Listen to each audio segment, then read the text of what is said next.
दोस्तों नमस्कार। स्वागत है आप लोगों का हमारे इस आचार्य जागेंद्र मिश्रा यूट्यूब चैनल में। नवरात्रि के दिन ले आना अपने घर ये एक चीज, जन्म जन्मांतर की गरीबी को मिटा देगा, आगे आपकी मर्जी। नवरात्रि के पावन पर्व शुरू होने में अब कुछ ही दिन बचे हैं। हमारे हिंदू धर्म में नवरात्रि को बहुत ही धूमधाम से मनाते हैं। नवरात्रि में पूजन पाठ व्रत में कुछ नियम पूर्वक अगर किए जाएं तो माता रानी बहुत ही जल्दी प्रसन्न हो जाती हैं। और ऐसे भी मान्यता है कि नवरात्रि के दौरान कुछ भी माता रानी के लिए पूजा पाठ करते हैं, व्रत करते हैं, उनके लिए जो भी उपवास व्रत रखते हैं तो सभी प्रकार की मनोकामना की पूर्ति होती है, क्योंकि 9 दिनों तक माता रानी इस पृथ्वी पर आ जाती हैं और भ्रमण करती हैं और अपने भक्तों के सभी प्रकार की मुरादें को पूरी करती हैं। जो 9 दिन माता रानी के 9 स्वरूप की विशेषकर पूजा अर्चना करता है तो नवरात्रि के दिन माता रानी उस के घर में जरूर प्रवेश करती हैं। दोस्तों, नवरात्रि के घर में अगर आप कुछ चीज घर ले आते हैं तो गरीबी भूल जाएगी आपके घर का रास्ता। नवरात्रि में कुछ ऐसी चीजें हैं जिसे घर में लाकर रखने से माता रानी बहुत ही प्रसन्न होती हैं और अपने भक्तों की सभी प्रकार की जो मुरादें हैं, मनोकामना है, उसे पूरी करती हैं। वीडियो को बड़े ध्यान से देखना। आज की जो वीडियो का विषय है बहुत ही सुंदर है। अगर आज की वीडियो का जो विषय इसे मिस कर दिए तो बाद में गरीब के गरीब ही रह जाओगे।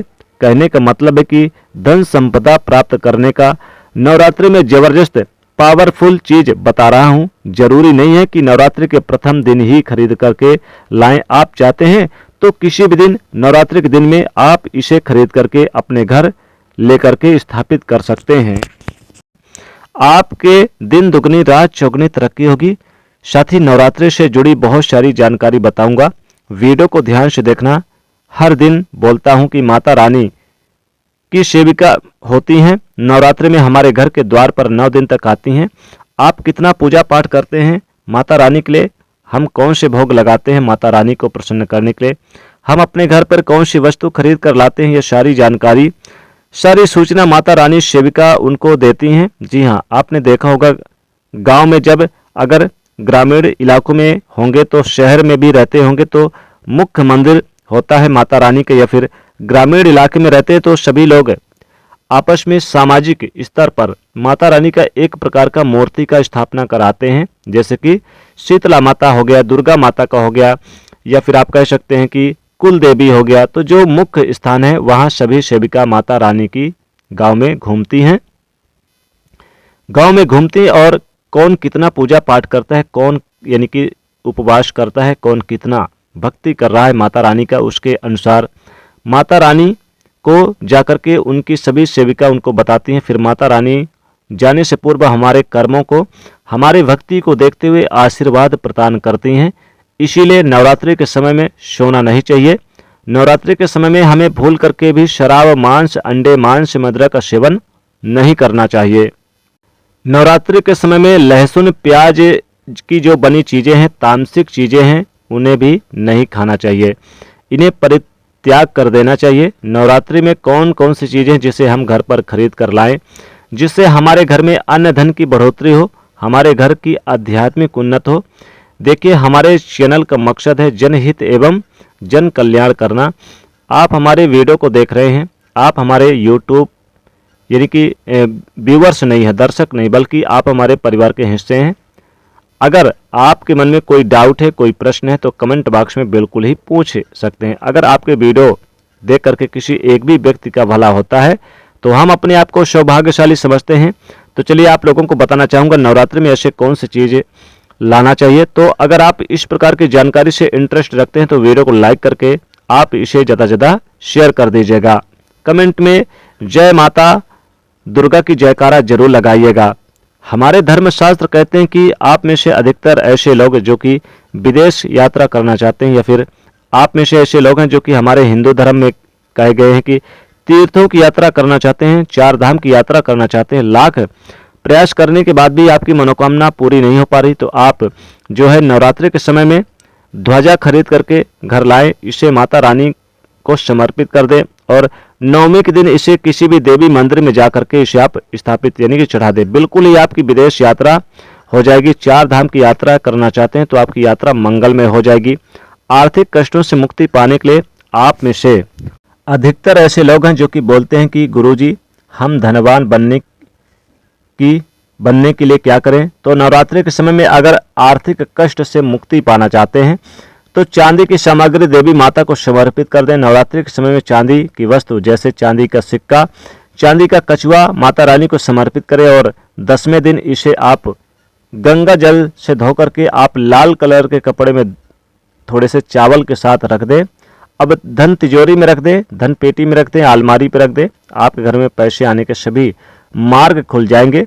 ऐसा कहते हैं इस उपाय से दरिद्रता, गरीबी, निर्धनता व्यक्ति की दूर होती है और धनवान बन जाते हैं। आप में से ऐसे लोग हैं जो आरोग्य पाना चाहते हैं। नवरात्रि के प्रथम दिन लेकर के अंतिम दिन तक कभी भी आप गाय का घी ला करके बिल्कुल ही अपने घर पर रखें। पावरफुल उपाय है। इसकी ज्योति जलाएं, माता रानी का बीज मंत्र पढ़ें, ओम दुम दुर्गाय नमः। इस मंत्र का ध्यान करते हुए माता रानी को प्रणाम करें। आपको आरोग्य की प्राप्ति होगी, आपकी बीमारी दूर हो जाएगी। आप में से ऐसे लोग हैं जो कि स्वयं का घर चाहते हैं तो मिट्टी का छोटा सा खरीद करके लाना है। हालांकि मिट्टी का छोटा सा आप घर खरीद कर लाए, आप स्वयं ही बना सकते हैं। माता रानी को समर्पित कर दें। नवरात्रि में कुछ दिनों के बाद ही आप देखें कि आपकी मनोकामना पूरी होगी। नवरात्रि में पदोन्नत चाहते हैं जैसे कि नौकरी में, तो आप क्या करें, नारियल ला करके आप पहले घर में रख दें, फिर नवमी के दिन आपको मंदिर में जा करके चढ़ा करके आना है। स्वयं आप देखेंगे आपकी पदोन्नत हो जाएगी। आकर्षण बढ़ाने के लिए और यानी कि खूब सुगंध अगरबत्ती जरूर खरीद करके लाएं और माता रानी को समर्पित करें। अगर आप धन संपत्ति चाहते हैं कि आपके जन्म जन्मांतर की गरीबी दूर हो, 9 दिन तक आप क्या करें कि आप कुछ न कुछ दान जरूर करें। दोस्तों अब हम आपको विशेष और महत्वपूर्ण चीज़ बताते हैं। अगर आप चाहते हैं कि आपके घर से गरीबी दूर हो जाए तो क्या करें, आपको कुछ ऐसी जड़ लेकर आना है। इन जड़ के माध्यम से आपके घर से गरीबी दूर होगी। नवरात्रि के किसी भी दिन लेकर आए। दोस्तों नवरात्रि का इस बार पावन पर्व 9 अप्रैल से शुरू हो रहा है। 9 अप्रैल 2024 दिन मंगलवार से शुरू होगा और 17 अप्रैल दिन बुधवार को नवरात्रि का समापन होगा। रामनवमी 17 नवंबर को मनाई जाएगी। दोस्तों 9 अप्रैल से इस बार पावन पर्व चैत्र नवरात्रि का पावन पर्व है, तो आपको इस समय में ये चीज़ जरूर लेकर आए।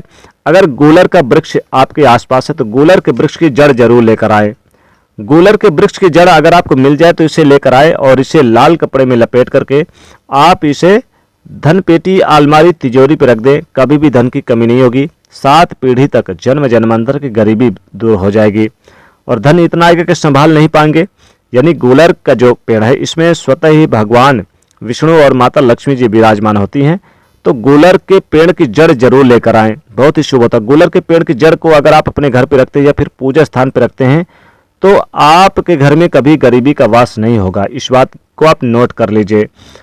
दोस्तों अगली चीज है केले के पेड़ की जड़। केले के पेड़ की जड़ को जरूर नवरात्रि में आप किसी भी दिन लेकर आए और अपने घर में स्थापित करें, पूजा स्थान पर या तिजोरी पर रख दे।